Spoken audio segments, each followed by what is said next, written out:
Hello and welcome to Plus TV Africa. I'm Benga Aborowa with the news on the hour. President Muhammadu Buhari has appointed 4 non-executive directors for the Central Bank of Nigeria. Olusegun Adekunle, the Permanent Secretary, General Services Office in the Office of the Secretary to the Government of the Federation, disclosed this in a statement released to journalists. The new appointees are Adeola Adetunji, Professor Mike Obadan, Professor Justitia Nabuko, and Professor Umu Mohammed Jalingo. The appointment is for 4 years with effect from June 7.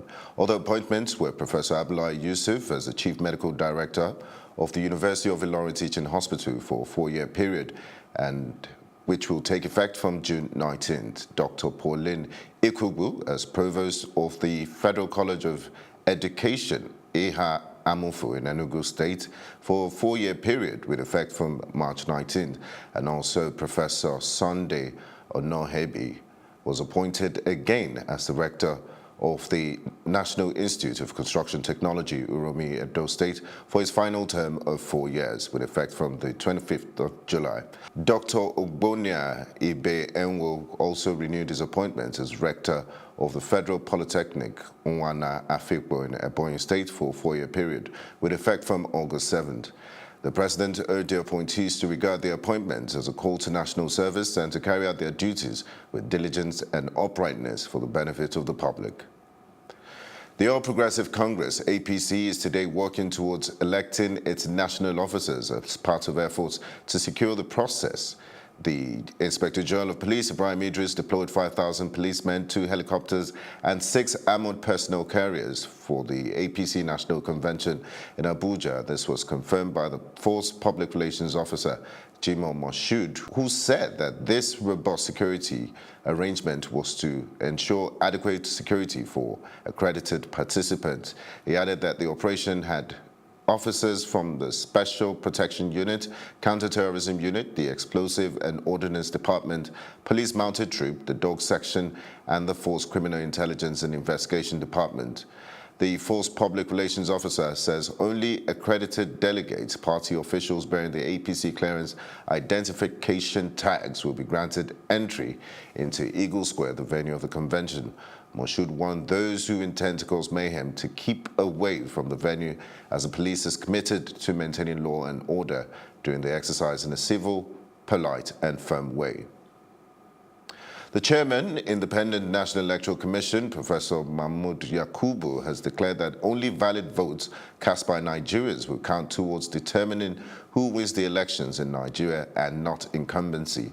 He said this at the ongoing 67th session of the International Press Institute in Abuja, adding that the time when elections were won based on incumbency factor has been phased out even at a state level. Yakubu said all the necessary steps have been taken to ensure that the 2019 elections are credible at all levels. He pointed out that balloting would not be done electronically, as the time has not come to fully automate the whole process, adding that, however, technology is being used in many aspects of the processes. He hoped that in the future, technology will be used in the 5 processes from electronic voter registration, accreditation, balloting, collating, and transmission of results. The People's Democratic Party is accusing the All Progressive Congress of using stolen funds in organizing its elective national convention. In a statement by the party's spokesman, Kola Ologbodiyan, the PDP said the entire convention was to celebrate corruption and dishonest individuals who should be guests of the EFCC.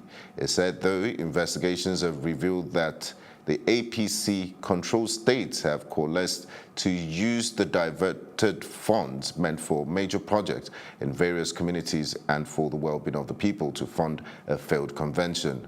Ologbodiyan described the ruling party as a laughingstock among Nigerians over its choice of a new leader who has corruption allegation trails. He called on Nigerians to see the APC convention as the concluding section of the pain and anguish they have put the nation through for the past 3 years. Crisis was averted yesterday by the police at Abule Edo bus stop in Satellite Town, Lagos. Plus TV correspondent at the scene, Felicity Ezewike, reported that people fled the scene while cars withdrew and shops were shut as multiple gunshots were heard. Young men were seen with bottles and sticks harassing truck drivers, and policemen at the scene who confirmed the clash, however, urged our correspondent and camera crew to leave and find shelter until things settled. Eyewitnesses who refused to speak in camera said the clash was between Ashogun and Oguntedo communities in the Satellite Town over land ownership. According to them, this had been ongoing for 2 years with intermittent clashes like the one that took place yesterday. Few deaths have been recorded since the crisis began. They say government is aware of this situation, but no resolution seems imminent. In commemoration of the International Widows' Day marked on the 23rd of June, Plus TV Africa correspondent Felicity Ezewike met with some widows under the umbrella of the Blessed Fruit Foundation. I lost my husband at a very tender age of 30 years, 1985. I was just 30 years, 1985, and with tiny children. It was not easy, but I continued trying. But along the line, I had this urge to call other widows and help them through their plights, address their issues. We are being rejected. The family neglect us, they reject us. Even the piece of land that my husband bought before he passed on, the brothers, they seized this from my children, they collected this from us. So since then, I've been struggling here and there to survive with the children. When your husband is there, you look as if you have an umbrella that covers you. You have respect. But when the man is not there, you see that people look down on you. It has been ups and downs, struggling. I'm a mother of 3. And thank God, I was able, God, I'm not the one, God was able to help me to raise the children. It's International Widows' Day, celebrated to draw attention to the welfare of women that have lost their husbands over the years. As we celebrate this day, let us ask ourselves, what more can be done for the Nigerian widow? Can we do more? That's the big question. My name is Felicity Ezewike, reporting for Plus TV Africa. And on the foreign scene, Ethiopia's new Prime Minister, Abiy Ahmed, has escaped a grenade attack at a rally in Addis Ababa. The attack is said to have been orchestrated by an unidentified man during the Prime Minister's address in Meskel Square. Ethiopia's officials said 83 people were wounded and 6 people in critical condition. Shortly afterward, the Prime Minister addressed the nation on television and said the attack was an attempt by forces who do not want to see Ethiopia united. The United Nations Human Rights Officers has called on the Trump administration to immediately revise its immigration policies and find alternatives to detention. It stated that children should never be held in custody with or without their parents. This comes after video footage of children sitting in cages and wailing sparked a global outcry against the United States immigration policies. The United States has faced huge backlash for separating more than 2,300 children from their families in order to persecute their parents for illegal border crossing. After much criticism, President Trump reversed the policy and signed an executive order to keep families together in detention whilst immigration proceedings continued. And in business, the Asset Management Corporation of Nigeria says it has recovered bad loans worth 731 billion naira as of December 2017. The corporation, which was established in 2010, says the figure is excluding clawbacks. AMCON says assets in the form of property made up 35% of the total amount recovered in the period under review. Managing Director of the corporation, Ahmed Kuru, disclosed this while declaring open a 2-day asset sales strategy retreat in Abuja. Kuru blamed inflation and other market dynamics as reasons for the difficulty in converting assets to cash at competitive rates. Eberechukwu Neze, Executive Director at AMCON, also spoke on the need for AMCON to collaborate with stakeholders in order to dispose of a stockpile of assets in the regular open market. It said the assets cut across critical sectors of the economy that include real estate, energy, transportation and aviation, maritime, agriculture, manufacturing, and many others. Up next is Entertainment News with Lakwe. Late pop singer Michael Jackson and living legend Janet Jackson's father, Joe Jackson, is in the hospital with terminal cancer. According to TMZ, Joe has been battling with the illness for some time, but it's at the end stage. Recently, his wife Catherine has been at his bedside. Sources say the cancer cannot be treated and do not know how much time Joe has before he gives up. The 89-year-old singer, who was the architect of the Jackson 5, has battled a variety of illnesses in recent years. And rapper Cardi B has revealed her baby as her biggest gift and biggest blessing. She credits her yet-to-be-born daughter with helping her overcome a bout of depression.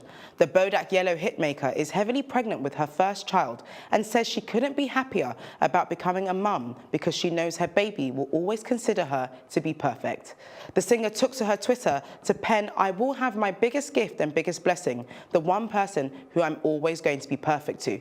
Cardi, who is engaged to a rapper Offset, revealed how she's preparing for parenthood.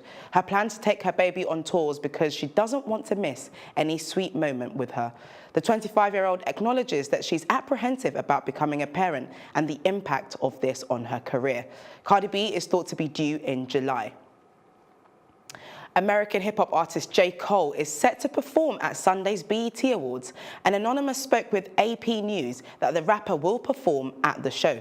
The award is set to have the likes of Nicki Minaj, DJ Khaled, Migos, Snoop Dogg, Janelle Monáe, Miguel, and 2 Chainz to perform, while Oscar winner Jamie Foxx is set to host.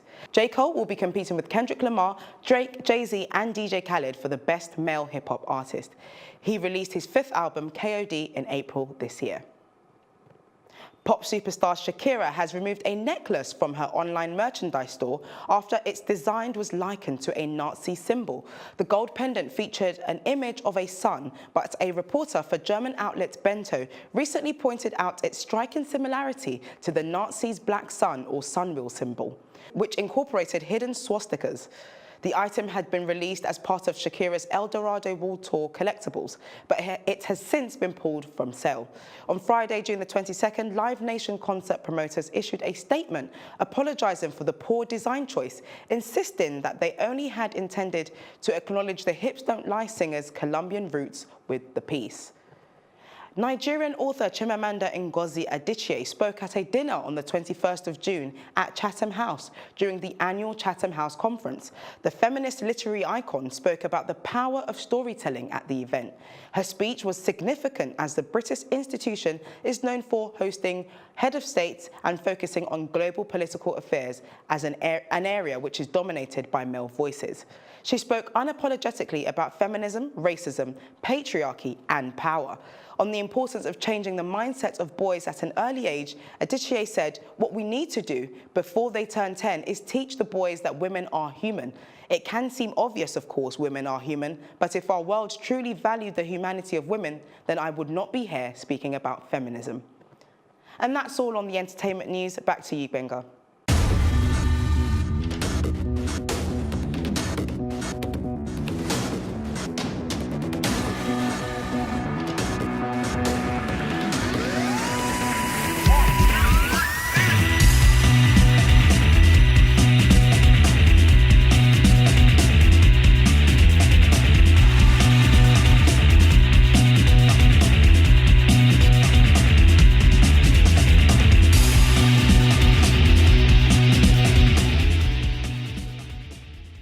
And in sports, President of the Nigerian Football Federation, Mr. Amaju Melvin Pinnick, has dedicated the Super Eagles' 2-0 win over Iceland at the FIFA World Cup on Friday to President Muhammadu Buhari, while reiterating his well-known position that the Super Eagles would dazzle at the 2018 FIFA World Cup.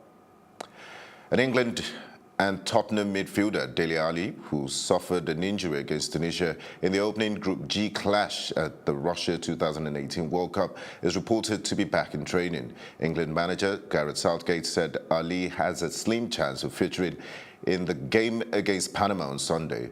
Dele Alli was substituted for Ruben Loftus-Cheek in England's 2-1 win over Tunisia. A scan of the injury showed a slight thigh strain that needs to be monitored. That's the news at this hour. I am Benga Aboroa. Do have a great day.